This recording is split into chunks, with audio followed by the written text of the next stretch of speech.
A Real Life Jurassic Park, Netflix strikes a deal with Obama, bullying Tommy Lahren, Trump calls out MS-13, as well as canceling the North Korea meeting, and as a Patreon exclusive, I tell you about my encounter with the Parkland dad suing the gun manufacturer. All that and more in this week's episode of the Recently Canceled Podcast. The Recently Canceled Podcast with Von Fry. Hey, how goes it? So this is episode 11 of the Recently Canceled Podcast. I guess I need to set kind of a time for how long these are going to be. Probably had the longest one yet, last week, and this one could be shorter. Anyhow, let's get into our first topic here. There is a park opening in my town, Derby, Kansas. A fairly unique park. Well, I guess it's the second one in the country. It's a dinosaur park. We've been hearing about this for some time. Oh, it's got to be about 2 years. Oh, hey, somebody wants to build a dinosaur park in Derby? They want to build a dinosaur park in Derby. That'll be the day. Yeah, right. Sounds like Derby's version of Wild West World, this failed amusement park that ended up being a scam in Wichita a few years back. Well, it's up, and it opens tomorrow. So this is it Memorial Day weekend? Is that what this is? It's animatronic dinosaurs, life-size. You get to walk around them. I'm sure they make some noise. They probably have some points of articulation. It's aimed at 3 to 11-year-olds, probably real hyped up on Jurassic World. And it is called Field Station Dinosaurs. This is the second such field station location. Now here's where it's weird. The original park is in New Jersey, and I've read about it some, and it was highlighted as one of the best parks in that area according to the local magazines. It was like the top amusement park in New Jersey. I think they may have had some flood damage from their hurricane they had some time back, and I'm not sure if they shut down or have relocated to Derby, but anyhow, some company said, look, we're building a park for kids to walk around and see dinosaurs, and it's supposed to be some kind of learning experience, and we've got it in Jersey, and you know what? The next location we're going for is Derby, Kansas. Screw Austin, Texas, even Colorado. No. Derby, Kansas. That's where we're going. Now, I don't know if I'm going to be allowed to, say, jog and vlog through there, but I might. I mean, if you guys are really super interested, maybe I can go by and get some video of the dinosaurs and just see what it's like. But I can already see that this is not the dinosaurs that a lot of people are like, oh, hey, dinosaurs had feathers, they don't look like that. I'm not sure if some of the smaller ones maybe do, but as outdoor kept up electronics go, I think you're not going to see the feathers so much, because these have to weather the storm in a sense. We get our share of rain and hail and whatever else, but I don't know if you're going to find it authentic enough in that way. And when Jurassic Park came out, they weren't really on that dinosaurs have feathers bandwagon. And now they've tried to find some way to explain why their dinosaurs don't. Well, if it wasn't for the frog DNA, these dinosaurs would look a lot different to us. But they don't say exactly. I don't actually think dinosaurs had feathers. I think maybe at some point some of them did, but to say all of them did without any hard evidence, you're not finding feathers with them. We don't have any hard evidence to say what color these dinosaurs were until we actually resurrect dinosaurs a la Jurassic Park. We really don't know what exactly they look like. We found some bones. We haven't found skin tissue. This isn't even as far as woolly mammoths go. And when they find a woolly mammoth frozen in the ice, it still doesn't look the way we think living, breathing woolly mammoths look. They look quite dehydrated. The beef jerky of woolly mammoths. We found the beef jerky of dinosaurs. So whether we think they're reptilian or bird, that's quite debatable still. Anybody who says they definitely have, show me the definite proof, really. You weren't there. Okay, so let's get into politicking.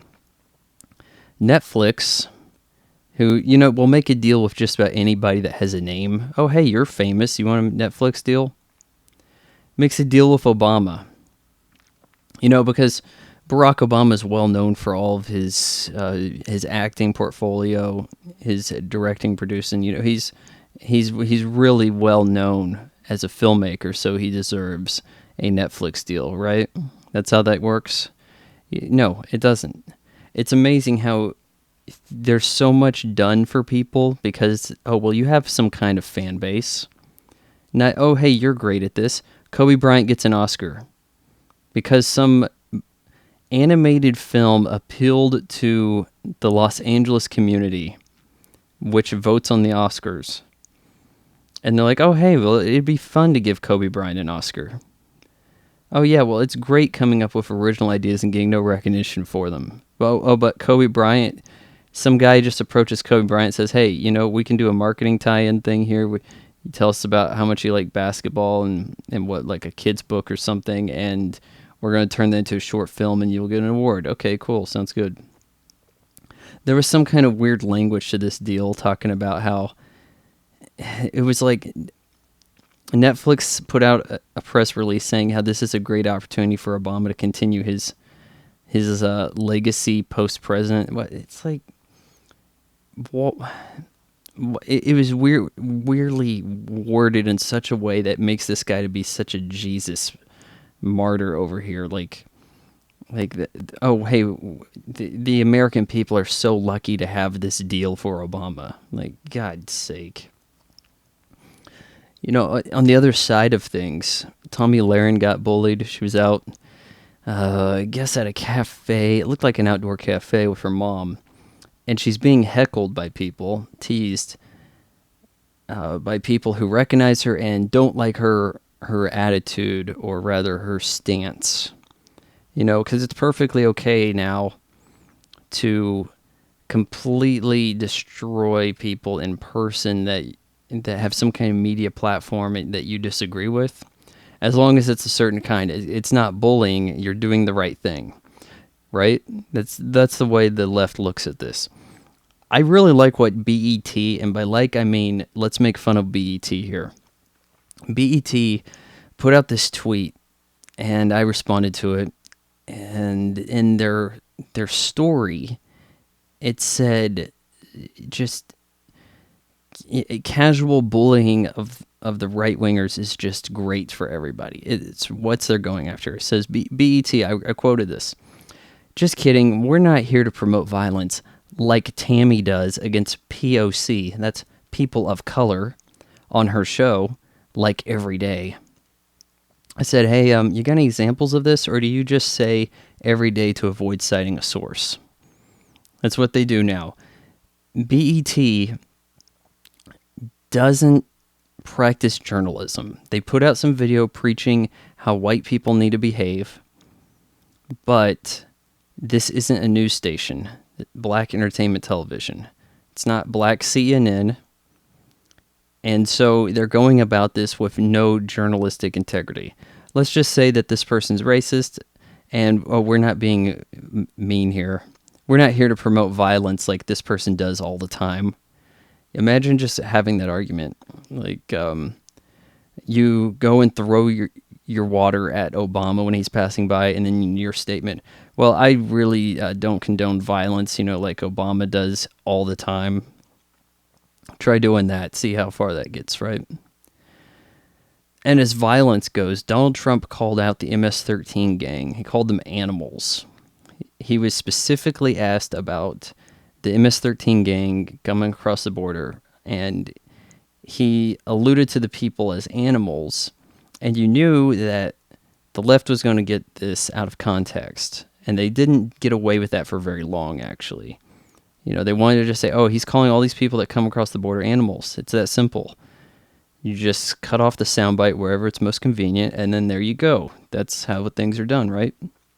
But interesting enough, when called on that, they're like, you know what? MS-13 is not that bad.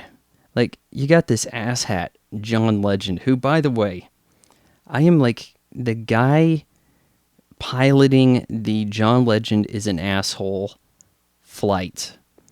No one else seems to be up on this. Him and his dumb wife, Chrissy Teigen, who are they're almost like the Kardashians. Like, they don't really have skills, but they've convinced people they do. John Legend, not a great entertainer. But he changed his last name to Legend. That's his stage name. And now people think he must be good at stuff. That's all he did. Chrissy Teigen, no skills. Oh, but people think she's funny because she's realistic and brutally honest, which really means she can't keep her mouth shut. So John Legend goes around saying on Twitter, like a lot of a big spiel here. Oh, these were babies once, and now that they're animals, it's really your fault. Because it's my fault or it's Trump's fault that people make bad choices and become terrible people. But I have to worry about myself, right? Like, I have to try to be a nice guy. I have to try to avoid being in a gang or being arrested, or at least I have to try to get away with it, right? But, it's our fault that this has happened to them, right? That is some BS, if ever there was. People cannot take responsibility, and I think that's the downfall of society right now, is this way that we're able to mitigate blame.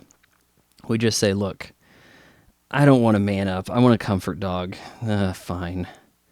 You know what? If my comfort dog messes in the airport, screw the airport. They shouldn't have had an airport. It's their fault. They should have had facilities for my comfort dog, because if they want me flying, that's what I require now. And people are getting babied so much that more bad things are happening. Well, yeah, heck, I'm going to have to get to that later. But we have Trump also getting in the news for recently calling off the North Korea meeting. This is built up, a few weeks back. House Republicans, was it 22 or 18 or something? They wanted to nominate Donald Trump for the Nobel Peace Prize because, hey, Obama got one. How come Trump hadn't got one yet? Let's nominate him at least. We're getting peace in North Korea. This is something that no one really thought would happen. Not anytime soon. Not without a war, and not with Donald Trump as president, because you can't have the other party making success. That's how it works. The opposition, everything they do is bad, and then even if they accomplish some goal that your team wanted, you have to act like they cheated or they don't really deserve credit. Everybody's a baby. So North Korea's meeting, and this was going to be in Singapore, has been called off. They've already minted a coin for it. And you can get that coin as like somehow, it was like White House gift shop item of the week marked down. I thought that these coins would actually be pretty limited edition, that they would make less of them because the thing got canceled and they wouldn't be making them in the weeks leading up. I'm not entirely convinced this meeting's canceled, though. I think this could be part of Trump's art of the deal here. Perhaps Donald Trump is showing a little more muscle here. He's definitely showing North Korea that we have the upper hand. Thus far, he has already gotten Kim Jong-un to dismantle the nuclear test website, or websites, their sites, right? They even had Western journalists come in and observe the dismantling of these locations, the blowing them up and stuff, showing that they're ready to get away from nukes. He's already gotten all of the political prisoners, American citizens that were locked up in North Korea, work camps, jails, whatever you want to call them. He's gotten them home. He's accomplished this so far, and he didn't even have to go to the meeting. So there's something else Donald Trump wants more. And it could either be that, or he's watching out for his wingman, because Pence may have overstepped his authority and weighed in on something that I'm trying to remember what it was, but it was something fairly simple but Mike Pence spoke up, and it seemed to have raised some tensions with North Korea leadership, and now Donald Trump has to go all in to protect his boy, right? So he's like, look, canceling the meeting, I'm sorry. Tensions flared up. The letter, how do you deliver a letter to North Korea? It really just kind of gets scanned and put on the internet, doesn't it? So that comes out, and it's Your Excellency, I want to show that we appreciate this and this, but you're acting like a baby, calling it off. And that was kind of like Donald Trump acting like a baby. It's a little weird. I'm not convinced that there's not ever going to be a meeting, though. I think that maybe it'll just arrive at a different date. You got to keep in mind that Donald Trump's whole thing is that he thinks he's the greatest deal maker in the history of the world. That he got this far because of his deal-making prowess. So for him, this is part of it. This is part of the show. He's got the upper hand. Like on Seinfeld, they talk about, oh yeah, she has hand. Oh no, she has hand in the relationship. I lost hand. Well, Donald Trump definitely has the upper hand, so he's probably willing to reschedule this meeting and, put out some more coins. So that's going to do it for the free version of the Recently Canceled podcast. If you want to hear the last topic, it's a little too spicy for YouTube. It's kind of a topic and a half, but I had an encounter with a Parkland dad that is suing a gun manufacturer. That's probably about all I can say about this getting demonetized. Hit up the Patreon. Patreon.com/Von Fry. And $1 a month gets you full access to the Recently Canceled podcast.